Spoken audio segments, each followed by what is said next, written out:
السلام عليكم ورحمة الله تعالى وبركاته. الحمد لله وحده والصلاة والسلام على من لا نبي بعد وعلى آله وأصحابه وبارك وسلم. فقد قال الله سبحانه وتعالى في كلامه المجيد وفي فرقانه الحميد: أعوذ بالله من الشيطان الرجيم. بسم الله الرحمن الرحيم. يا أيها الذين آمنوا كتب عليكم الصيام كما كتب على الذين من قبلكم لعلكم تتقون. وقال رسول الله صلى الله عليه وسلم: من صام رمضان إيمانا ويحتسبا غفر له ما تقدم من ذنبه أو قال عليه الصلاة والسلام. আলহামদুলিল্লাহ, সমস্ত প্রশংসা সেই মহান রব্বুল আলামিনের জন্য, যিনি আমাদেরকে রমাদান মাসের প্রথম জুমা রোজা অবস্থায় যথাসময়ে যথা নিয়মে মসজিদে আসার তৌফিক দান করেছেন। সেই রবের দরবারে শুকরিয়া তান দিল খুলে বলি আলহামদুলিল্লাহ। গত বছর রমাদানে আমাদের মধ্যে অনেকে ছিল যারা আমাদের সাথে রোজা করেছে, তারাবির নামাজ পড়েছে, কিন্তু এই রমাদানে আমরা তাদের অনেককে হারিয়ে ফেলেছি। আল্লাহ সুবহানাহু ওয়া তাআলা ওই সমস্ত ব্যক্তিদের কবরকে জান্নাতুল ফেরদাউসে পরিণত করে দেয়, সবাই বলে আমিন। সম্মানিত হাজিরিন, আমরা গত জুমায় কিছু আলোচনা করেছিলাম রমাদান মাস সম্পর্কে। আজকের আলোচনার বিষয়, রমাদান মাসে আল্লাহ সুবহানাহু ওয়া তাআলা তার বান্দাদেরকে অসংখ্য পুরস্কারের ঘোষণা দিয়েছেন। তার মধ্যে 10টি স্পেশাল পুরস্কার নিয়ে ইনশাআল্লাহ কথা বলার চেষ্টা করব। আল্লাহ সুবহানাহু ওয়া তাআলা আমাদেরকে শোনার এবং বলার তৌফিক দান করুন, সবাই বলে আমিন। সম্মানিত হাজিরিন, আল্লাহ বলছেন কোরআনুল কারীমের মধ্যে যে হে ইমানদারগণ, তোমাদের উপর রোজা ফরজ করা হয়েছে।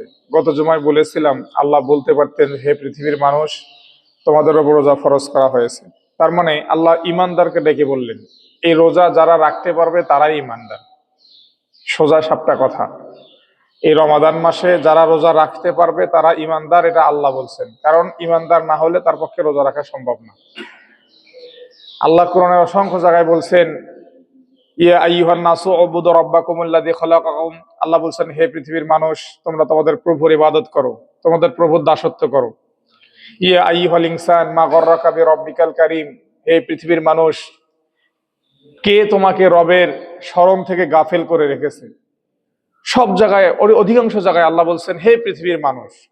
কিন্তু এই রমাদানের রোজা, এই সম্পর্কে আল্লাহ যারা রোজা রাখবেন তাদেরকে আল্লাহ সুবহানাহু ওয়া তাআলা নিজে সম্মান দিয়ে, সম্মানের সাথে ডেকে বলেছেন হে পৃথিবীর ওই সমস্ত মানুষ যারা আমি রবের উপরে ঈমান এনেছে। আল্লাহ বলতেছেন হে ঈমানদারগণ, যারা ঈমানদার তাদের উপরে রোজা ফরজ, আর তারাই রোজা পালন করবে। সুতরাং কেউ যদি মনে করে আমার রোজা পালন করার দরকার নাই, এই আয়াত দ্বারা আমরা বুঝতে পারি আসলে তার ঈমানই নাই। কারণ আল্লাহ বলছেন যারা রোজাদার, যারা ঈমানদার তারা রোজা রাখবে, আর তাদেরকে আল্লাহ ডেকে বলছেন হে মুমিনগণ, তোমাদের জন্যই রোজা ফরজ করা হয়েছে। সম্মানিত হাজিরিন, একদম সিম্পল কথা, একটু যদি আমরা মনোযোগ দিয়ে শুনি তাহলে আমরা বুঝতে পারবো বিষয়টা। আল্লাহ আমাদেরকে ডেকে বললেন হে পৃথিবীর মানুষ। কত রকম ভাবে ডাক দিলেন আল্লাহ, কিন্তু একমাত্র রোজার জন্য আল্লাহ স্পেশাল ভাবে ডেকে বলতেছেন হে পৃথিবীর ঈমানদার ব্যক্তিগণ, তোমাদের উপর রোজা ফরজ করা হয়েছে। এটা মনে করো না যে তোমাদের উপরে এই কষ্টসাধ্য একটা ইবাদতকে আমি চাপিয়ে দিলাম। আল্লাহ বলতেছেন এটা মনে করার কোনো কারণ নেই, কারণ তোমাদের পূর্ববর্তী যারা ছিল তাদের উপরেও এই রোজাকে ফরজ করা হয়েছিল। কারণ একটাই, আল্লাহ সর্বশেষে কারণ বর্ণনা করছেন যে তোমাদের উপরে রোজা ফরজ করলাম যে কারণে, তোমাদের পূর্ববর্তীদের উপর রোজা ফরজ করেছিলাম যে কারণে, একটাই কারণ, সেই কারণটা হচ্ছে লাআল্লাকুম তাত্তাকুন, যেন তোমরা পরহেজগারিতা অর্জন করতে পারো, তোমাদের রবকে তোমরা ভয় করতে পারো। সুতরাং মুমিন যারা হবে তারা তাদের রবকে ভয় করবে, আর রবকে যারা ভয় করবে তারা এই রমাদান মাসে অন্তত হোটেলে পর্দা করে হোটেলের ভিতরে খাওয়া দাওয়া করবে না। সারাটা বছর গেল, কি এক আশ্চর্য বিষয়, আল্লাহ আমাদের জন্য পর্দা ফরজ করলেন সারা বছর, আর আমরা মুসলমান 11 মাস উল্টা পাল্টা চলে রমজান মাস আসলে আমরা পর্দা করা শুরু করে দিই। আপনি কাকে লুকাচ্ছেন? ওয়াহুয়াল আউয়ালু ওয়াল আখির ওয়াজ যাহির ওয়াল বাতিন।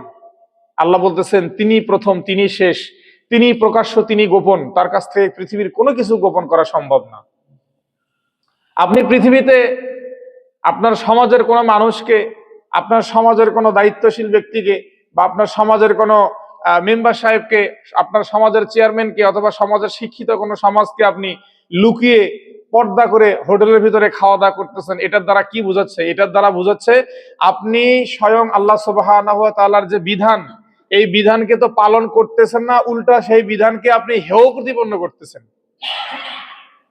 আল্লাহর কোন বিধানকে কোন মানুষ যদি হেয় প্রতিপন্ন করে, তার ঈমান সাথে সাথে চলে যায় এবং তার নাম কাফেরের খাতায় লিপিবদ্ধ করে দেওয়া হয়।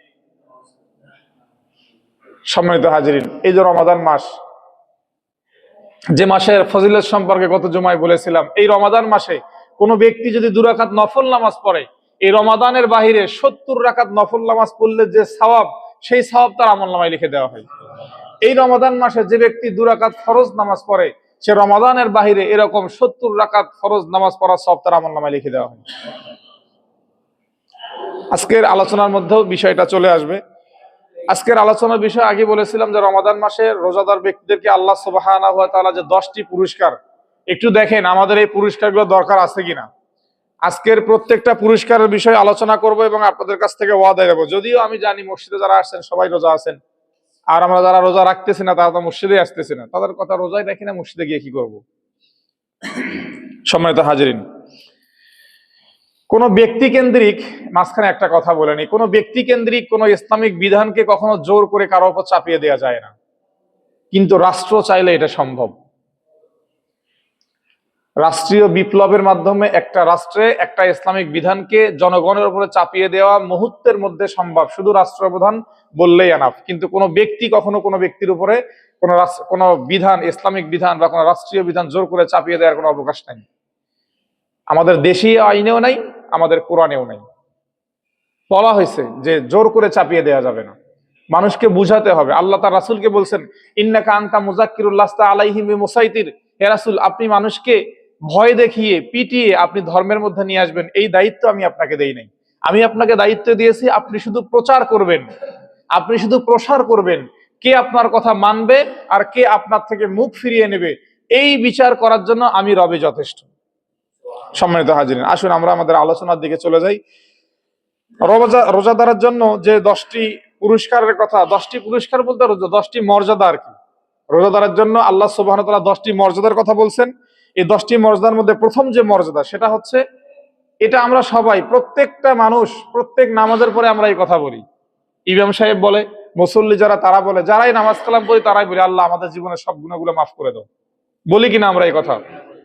এটা হচ্ছে সর্বপ্রথম আল্লাহর ওয়াদা, যে রমাদান মাসে যারা রোজা রাখবে, আল্লাহ রাসূল বলছেন, মান সামা রমাদানান ঈমানান ওয়া ইহতিসাবান গুফিরা লাহু মা তাকাদ্দামা মিন জামবিহি।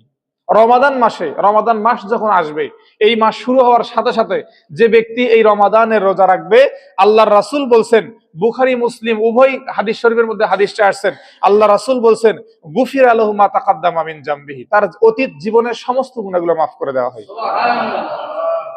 আমাদের মনে হয় গুনাহ মাফ করে নেওয়ার দরকার নেই, আছে কিনা? সুতরাং অবশ্যই মুসলমান হিসেবে আমাদের জীবনের গুনাহ মাফ করে নেওয়া দরকার আছে, আমাদেরকে রোজাও রাখতে হবে।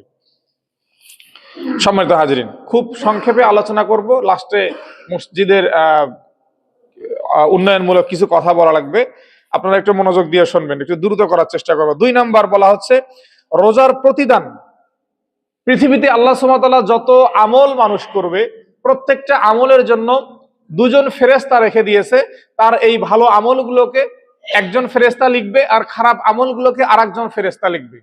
এটা 2 জন ফেরেশতাকে আল্লাহ মানুষের সাথে সংশ্লিষ্ট করে দিয়েছেন। কিন্তু আল্লাহ রাসূল বলতেছেন, রোজা এমন একটা ইবাদত, যে ইবাদতের ফয়সালা, যে ইবাদতের ফলাফল স্বয়ং আল্লাহ তার নিজের কুদরতের হাতে বান্দার হাতে তুলে দিবেন। আল্লাহ রাসূল বলতেছেন, কুল্লু আমালিন ইবনে আদম ইউদাইফুল হাসানাতু বিআশারি আমসালিহা ইলা 700 দিফিন ক্বালা আল্লাহু সুবহানাহু ওয়া তাআলা ইল্লা সিয়াম। আল্লাহ রাসূল বলছেন, কুল্লু আমল, প্রত্যেকটি আমল, ইবনে আদম, আদম আলাইহিস সালামের সন্তান বনি আদম যারা থাকবে, এদের প্রত্যেকটি আমল, ইউদাইফুল হাসানা, এখানে পুণ্যকে বৃদ্ধি করে দেওয়া হয়, বিআশারি আমসালিহা ইলা 700, 10 গুণ থেকে শুরু করে 70 গুণ পর্যন্ত। বনি আদম, আদম সন্তানের যে আমলগুলো হয়, এই আমলের সওয়াব আল্লাহ খুশি হয়ে আমরা যে আমলটা করি, এই আমলের একাগ্র চিত্ত দেখে, এই আমলের কোয়ালিটি দেখে আল্লাহ সুবহানাহু ওয়া তাআলা 10 গুণ থেকে শুরু করে কত গুণ? 70, 70 না 700 গুণ, সাবিইমিয়া, সাবউন 7, মিয়াতুন মানে 100, 700 গুণ পর্যন্ত বৃদ্ধি করে দেন। এরপরে কি বলছেন? আল্লাহ রাসূল বলছেন, ক্বালাল্লাহু আযজা ওয়া জাল্লা ইল্লা সিয়াম, স্বয়ং আল্লাহ, হাদিসে কুদসি, স্বয়ং আল্লাহ বলছেন একমাত্র রোজা ব্যতীত। রোজার ক্ষেত্রে তাহলে কি? আল্লাহ বললেন আসিয়াম ফাইন্নাহু লি ওয়া আনা আজিজি বিহি, কারণ এই রোজা বান্দা আমাকে সন্তুষ্ট করার জন্য, আমাকে খুশি করার জন্য রাখে, সুতরাং এই রোজার প্রতিদান স্বয়ং আমি আল্লাহ নিজে দেব, কোনো ফেরেশতার মাধ্যমে দেব না। সম্মানিত হাজিরিন, কত বড় কথা! এর তৃতীয় নাম্বার পুরস্কার, রোজার প্রতিদান সরাসরি আল্লাহ রাসূল জান্নাত ঘোষণা করে দিয়েছেন। এই রোজার যে প্রতিদান আরো আছে, হজ্জে আল হাজ্জুল মাবরুর লাইসা লাহুল জাযা ইল্লাল জান্নাত, যে ব্যক্তির হজ কবুল হয় আল্লাহ রাসূল বলছেন তার প্রতিদান হচ্ছে, তার পুরস্কার হচ্ছে সরাসরি জান্নাত। ঠিক অনুরূপ ভাবে এই রোজার জন্য বলা হচ্ছে যে এই রোজার প্রতিদান সরাসরি আল্লাহ রাসূল জান্নাত ঘোষণা করে দিয়েছেন। মান সামা ইয়াওমান, যে ব্যক্তি একটি রোজা রাখলো ইবতিগা ওয়াজহিল্লাহি, আল্লাহর সন্তুষ্টির জন্য, ওয়া খুতিমা লাহু বিহা, এবং এই রোজাটা তার জীবনের শেষ রোজা, মানে ওই রোজা রেখে সে ব্যক্তি মারা গেছে। রমাদান মাস আসছে, একজন ব্যক্তি আল্লাহর সন্তুষ্টির জন্য রোজা রাখা শুরু করছে, এখন ওই দিনে রোজা রাখা অবস্থায়, রোজা অবস্থায় অথবা ইফতারের পরে ওই ব্যক্তি মৃত্যুবরণ করছে, আল্লাহর রাসূল বলছে দাখালাল জান্নাহ, মাঝখানে কোনো যদি কিন্তু কোনো কিছু নাই, আল্লাহ রাসূল বলছেন সরাসরি তাকে জান্নাতে দেওয়া হবে। এমন একটা ইবাদত হচ্ছে এই রোজা, এই রমাদান মাস। অথচ এই রমাদান মাসে আমরা যত বেশি, এই রমাদান মাসটাকে সাধারণত তিনটা, যদিও এই ভাগটা হাদিস দ্বারা সম্মত না, তারপরে মুহাদ্দিসিনে কেরাম, আপনার পূর্বে মনীষী যারা ইসলামিক ছিল তারা রমাদানটাকে তিনটা ভাগে ভাগ করছে। আল্লাহর প্রথমটা হচ্ছে রহমত, আমরা রমাদানের যে তিনটা ভাগ পেয়ে থাকি, প্রথমটা হচ্ছে রহমত, এরপর একটা মাগফিরাত, এরপরে হচ্ছে নাজাত। আল্লাহ আমাদেরকে রহমত, মাগফিরাত, নাজাত, আর মানে এই না যে প্রথম 10 দিনে আল্লাহ রহমত দেবে, মাগফিরাত করবে না, বিষয়টা এরকম নয়। কিন্তু আমরা এই রমাদানকে ধরে নিয়েছি প্রথম 10 দিন এটা হচ্ছে বাজারের পণ্য যারা বিক্রি করে, কাঁচামাল যারা বিক্রি করে, রমাদান কেন্দ্রিক যারা বাজার করবে, তারা মনে করেছি প্রথম 10 দিনটা আমাদের জন্য, ওটা তাদের জন্য রহমত। এরপরে 10 দিন মাগফিরাত, এরা মনে করেছে প্রথম মাঝের যে 10 দিন মাগফিরাত, ঈদের কেনাকাটা, কাপড় থেকে শুরু করে অন্য অন্য জিনিস কেনাকাটা, তখন কাপড় ব্যবসায়ী দোকানদার যারা, তারা মনে করে মাঝের 10 দিন আমাদের জন্য, শেষের 10 দিন তাহলে কার জন্য? শেষের 10 দিন হচ্ছে পরিবহন মালিকদের জন্য। ঈদের পরে মানুষ কষ্ট করে এই রোজা রাখে, দীর্ঘদিন গার্মেন্টসে এই রোজা রাখে, এই তো উত্তপ্ত গরমে রোজা রাখার পরে মানুষ ঈদে বাড়ি ফিরবে, এই বাড়ি ফেরাকে কেন্দ্র করে তেল তো ঈদের আগে এমনটা না যে এখন 120 টাকা লিটার, ঈদ হওয়ার কারণে 300 টাকা লিটার হয়ে গেছে, এরকম কি হয়? এরকম কিন্তু হয় না। কিন্তু ঈদের আগে ভাড়াগুলো বাড়িয়ে দেওয়া হয়, 300 টাকার ভাড়া 1000 টাকা। ঈদ তো ঈদ, এই নির্বাচন কেন্দ্রিক যে 4 দিন 5 দিন বন্ধ হয়েছিল, এই 4-5 দিনে অনেকে 300 টাকার ভাড়া 1100 টাকা 1200 টাকা দিয়ে আসছে। এটা হচ্ছে আমরা মুসলমান, এটা হচ্ছে আমরা বাঙালি, এটা হচ্ছে আমাদের রাষ্ট্র ব্যবস্থা। যাই হোক, মাঝখানে এমনি একটা কথা বললাম আর কি। তাহলে তৃতীয়টা গেল হচ্ছে সরাসরি আল্লাহ রাসূল কি বলছেন যে এই রমাদানে রোজা যারা রাখবে আল্লাহর সন্তুষ্টির জন্য, এবং ওই রোজাই যদি তার জীবনের শেষ রোজা হয়ে থাকে, আল্লাহ রাসূল বলছেন দাখালাল জান্নাহ, সে কোথায় যাবে? জান্নাতে যাবে। চতুর্থ পুরস্কার, রোজাদারের দোয়া কবুল হয়। আমরা যারা রোজা রাখি আমাদের কিছু খামখেয়ালি আছে, সেটা হচ্ছে রোজা রাখা অবস্থায় আমরা আল্লাহর কাছে দোয়া করতে মানে খুব কম পছন্দ করি, বা দোয়া করার সময়ই পাই না। আমরা রোজা ঠিকই রাখি কিন্তু অন্য অন্য কাজে অনেক ব্যস্ত হয়ে যাই। আল্লাহ রাসূল বলছেন ইফতারের ঠিক পূর্ব মুহূর্তে আপনি যখন ইফতারটাকে সামনে নিয়ে হাত দিয়ে নাড়াচাড়া করবেন, তখন স্বয়ং আল্লাহ তার ফেরেশতাদের ডেকে বলবে যে হে ফেরেশতারা, দেখো তোমরা যে মানুষকে পৃথিবীতে সৃষ্টি করতে বলে নিষেধ করেছিলে, আজকে সেই মানুষ দেখো কতটুকু আমার অনুগত, সারাটা দিন না খেয়ে খিদায় তৃষ্ণার্ত হয়ে এখন পর্যন্ত সামনে পানি সুস্বাদু খাবার নিয়ে বসে আছে, আমি রবের হুকুম হয় নাই এখনো সে খাচ্ছে না। রোজাদারকে নিয়ে আল্লাহ সুবহানাহু ওয়া তাআলা গর্ব করতে থাকেন। সুতরাং ওই সময় রোজাদারের দোয়া কি হয়? কবুল হয়। আল্লাহ রাসূল বলছেন, ইন্না লিস-সাইমি ইনদা ফিতরিহি দাওয়াতুন মা তুরাদ্দু। রমাদান মাসে ইফতারকে সামনে নিয়ে ইফতারের পূর্ব মুহূর্তে আপনি হাত তুলে আল্লাহর দরবারে যদি দোয়া করতে পারেন, আল্লাহ রাসূল বলছেন, ইন্না লিস-সাইমি ইনদা ফিতরিহি দাওয়াতুন, নিশ্চয়ই রোজাদার ব্যক্তির জন্য ইফতারের সময় একটা কবুল দোয়া রয়েছে, মা তুরাদ্দু, যে দোয়া কখনো আল্লাহর দরবার থেকে ফিরে আসে না। বিষয়টা বুঝতে পারছেন? আপনি ওই সময় যা চাবেন তাই পাবেন। আপনি রোজাদার, আল্লাহ রাসূল গ্যারান্টি দিচ্ছে। এখন কথা হচ্ছে, হুজুর আমরা তো চাই। আপনার চাওয়া যদি সঠিক হয়, আপনার চাওয়া যদি, যার কাছে চাবেন যদি তার মনোরঞ্জন করে চাইতে পারেন, অবশ্যই সে আপনাকে দান করবে। এটা তো পৃথিবীর মানুষের সম্পর্কে, মানুষকে এতে আমরা দেখি। কোন ফকির বাড়িতে আসে গিয়ে মানে এমন ভাবে কথা বলে, বাড়ির ভিতরে আমাদের মা বোন যারা আছে তারা তার কথায় গলে গিয়ে তাকে আর চাল না দিয়ে পারে না। আর কিছু লোক আছে এমন ভাবে কথা বলে, একটু পরে দেখা যায় দরজা থেকে চলে যায়, তার জন্য গেটই খোলা হয় না। সুতরাং এটা তো পৃথিবীর মানুষ, কিন্তু আল্লাহর কাছে যদি আপনি চান, ইফতারের আগে আল্লাহ রাসূল বলছেন এই দোয়া তার কাছে কখনো আল্লাহর দরবার থেকে কখনো কি আসে না? ফিরে আসে না। সম্মানিত হাজির, তাহলে আমরা এই সময় অবশ্যই দোয়া করব। এরপরে রোজা এবং কোরআন, এই দুইটা জিনিস হাসরের মাঠে বান্দার জন্য সুপারিশ করবে। কারণ রমাদান মাসে কোরআন তেলাওয়াত অন্য অন্য মাসে খুব কম হয়, সাধারণ মানুষের অনেক সময় পায় না, হয়ে ওঠে না। কিন্তু রমাদান মাস এমন একটা সুবর্ণ সুযোগ, এই মাসে আপনি রোজা করার সাথে সাথে কোরআন তেলাওয়াত বেশি বেশি করার সময় পাবেন, সুযোগ পাবেন। আপনি শেষ রাতে উঠছেন, আপনি ওযু করছেন, আপনার কি বলে সাহারি রান্না হয়ে গেছে, আপনার স্ত্রী বা আপনার মেয়ে আপনার জন্য সাহারি রেডি করতেছে, আপনি মানে মুখ দাঁত ব্রাশ করে আপনি ওযু করে আসবেন, আসার পরে দেখতেছেন একটু সময় আছে, আপনি 2 রাকাত হলেও নামাজ পড়ে নেন, আপনি 4 রাকাত হলেও নামাজ পড়ে নেন, আপনি 8 রাকাত হলেও 6 রাকাত হলেও নামাজ পড়ে নেন, যতটুকু সময় পারেন খাওয়ার আগে আপনি নামাজটা পড়ে নেন। আমরা সবসময় চেষ্টা করব এমন সময় খাওয়ার জন্য যে আমার খানা পিনা মোটামুটি শেষ, 2-1 মিনিটের মধ্যেই আজান দিয়ে দেবে, এরকম সময় আমরা খাওয়ার চেষ্টা করবো। এটা সুন্নত, আল্লাহ রাসূল বলছে এটাই সুন্নত। তাহলে বলা হচ্ছে আল কোরআন আসিয়ামু আল কোরআন ইয়াশফাআনি লিল আবদি ইয়াউমাল কিয়ামাতি, রোজা এবং কোরআন এই দুইটা কিয়ামতের মাঠে আল্লাহর কাছে ওই রোজাদার ব্যক্তির জন্য সুপারিশ করবে। রোজা কি বলবে? রোজা বলবে ইয়াকুলু সিয়াম, আই রব, হে আমার প্রতিপালক, মানাআতুহু তুআম ওয়াশ শাহওয়া বিন নাহার, হে আমার প্রতিপালক, এই যে ব্যক্তি সে রোজাদার ছিল পৃথিবীতে, আমি তাকে পৃথিবীতে তার যে সমস্ত হালাল বিষয় ছিল, খানা পিনার থেকে শুরু করে স্ত্রীর চাহিদা, এই বিষয়গুলো থেকে তাকে আমি দিনের বেলায় কি করে রেখেছি? নিষেধ করে রেখেছি, তাকে সেখান থেকে দূরে সরে রেখেছি, আর সে তোমার সন্তুষ্টির জন্য এই সমস্ত বিষয় থেকে দূরে থেকেছে। সুতরাং আজকে আমি রোজা তার জন্য সুপারিশ করছি, আপনি সুপারিশ গ্রহণ করে নেন। এরপরে কোরআন বলবে আই রব, হে আমার প্রতিপালক, মানাতুহুন নাউম বিল লাইল, আমি তোমার এই বান্দাকে এই রমাদান মাসে আমি তোমার এই বান্দাকে ঘুম থেকে বিরত রেখেছিলাম। তোমার বান্দা এই রমাদান মাসে রাত্রিবেলায় রাত্রি জেগে আমি কোরআনকে তেলাওয়াত করেছে, নামাজের মধ্যে হোক অথবা নামাজের বাহিরে হোক।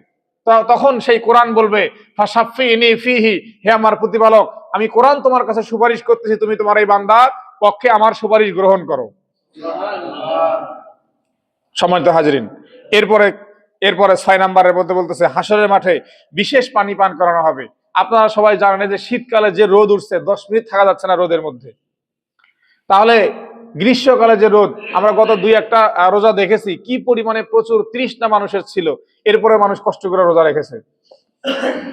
আল্লাহ রাসূল বলতেছেন এই রোজা যে রাখবে তৃষ্ণার্ত দিনে, বিশেষ করে এখন তো অনেক মানে সহজ দিনে রোজা আসছে, আপনি এখন থেকে 2টা-1টা আগের রোজার কথা, গত বছর বা তার আগের বছরের রোজার কথা চিন্তা করে দেখেন কি পরিমাণে গরম।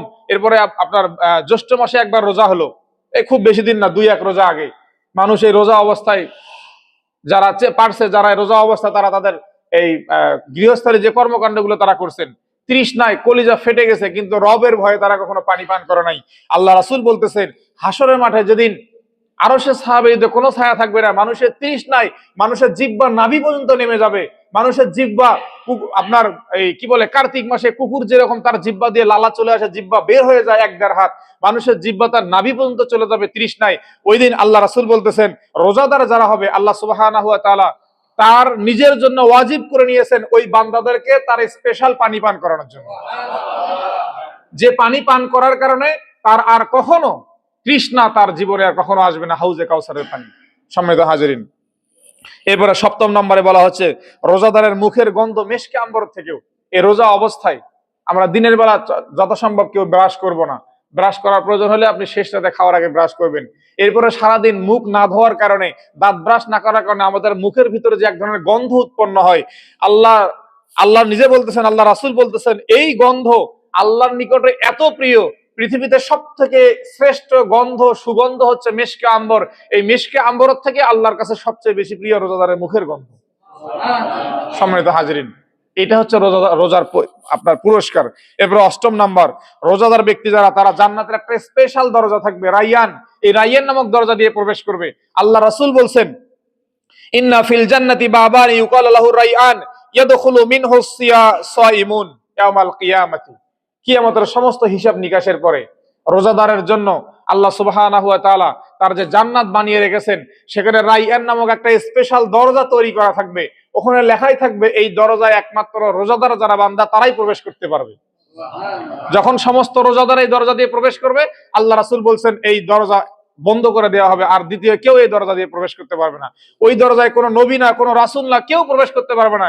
একমাত্র উম্মতে মুহাম্মাদের জন্য যে রোজা ফরজ করে দেওয়া হয়েছে, এই রোজা যারা আল্লাহ সন্তুষ্টির জন্য রাখবে, তাদের জন্যই কেবল ওই দরজা খোলা থাকবে। তারা প্রবেশ করার পরে দরজা বন্ধ করে দেওয়া হবে। সম্মানিত হাজিরিন, এরপরে 9ম নাম্বার, রোজাদার ব্যক্তির জন্য জান্নাতে আল্লাহর দিদার লাভ।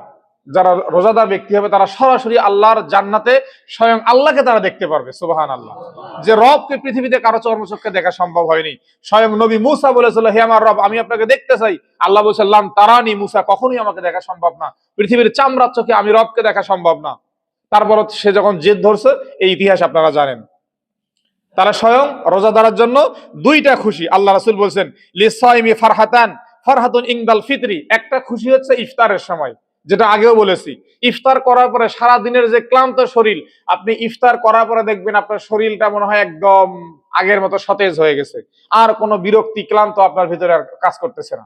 সম্মানিত হাজিরিন, এরপরে 10 নম্বরে, রোজাদারের জন্য এই রমাদান মাসে জাহান্নামের দরজাগুলো বন্ধ করে দেওয়া হয় আর জান্নাতের দরজাগুলো খুলে দেওয়া হয়। আল্লাহ রাসূল বলছেন, ইজা জা রমাদানা ফুতিহাত আবওয়াবিল জান্নাহ ওয়া গুল্লিকাত আবওয়াবিন নার ওয়া সুফিদাতিশ শায়াতিন। এই রোজাদারের জন্য এই রমাদান মাসে জান্নাতের সমস্ত দরজাগুলো খুলে দেওয়া হয়। এই রোজাদার মাসে যারা, এই রোজার মাসে যারা মৃত্যুবরণ করবে, আগেই বলেছি, রোজা অবস্থায় রোজা করার নিয়ত করেছে, আগামীকাল থেকে সে রোজা করবে, আজকে সে মৃত্যুবরণ করছে, আল্লাহ রাসূল বলেছে জান্নাতে প্রবেশ করবে। রবকে সন্তুষ্ট করার জন্য, রবের রাজি খুশি করার জন্য যে ব্যক্তি রমাদানের রোজা করার নিয়ত করবে, এই নিয়ত করা অবস্থায় যদি কোনো ব্যক্তি মৃত্যুবরণ করে, রোজা আসেই নাই, রোজা শুরু করতে পারেই নাই, অথবা সে শেষ রাতে সাহারি খেয়েছে, সকালবেলায় মৃত্যুবরণ করেছে, আল্লাহ রাসূল বলছেন দাখালাল জান্নাত, সে জান্নাতে প্রবেশ করবে। জান্নাত কি আমাদের ইচ্ছা আছে নাকি? মানুষের দিকে আমাদের ইচ্ছা আছে? যারা চুপ করে আছেন তাদের মনে হয় নাই। সম্মানিত হাজিরিন, তাহলে আজকে রোজার যে 10টি পুরস্কার আলোচনা করলাম, এই 10টি পুরস্কার এমন কে আছেন দাঁড়িয়ে বলেন যে হুজুর আমার একটারও দরকার নেই? আছে? কেউ আছেন এমন? কেউ নাই। সম্মানিত হাজিরিন, এটা কখনো সম্ভব না। প্রত্যেকটা মানুষের এই 10টা পুরস্কার দরকার। আল্লাহ সুবহানাহু ওয়া তাআলা আমাদের সবাইকে এই রমাদানের রোজাগুলো পালন করার মাধ্যমে এই 10টি পুরস্কারের স্থলাভিষিক্ত হওয়ার জন্য আল্লাহ সুবহানাহু ওয়া তাআলা যেন আমাদেরকে তৌফিক দান করেন। ওয়া আখিরুদ দাওয়ানা আনিল হামদুলিল্লাহি রাব্বিল আলামিন।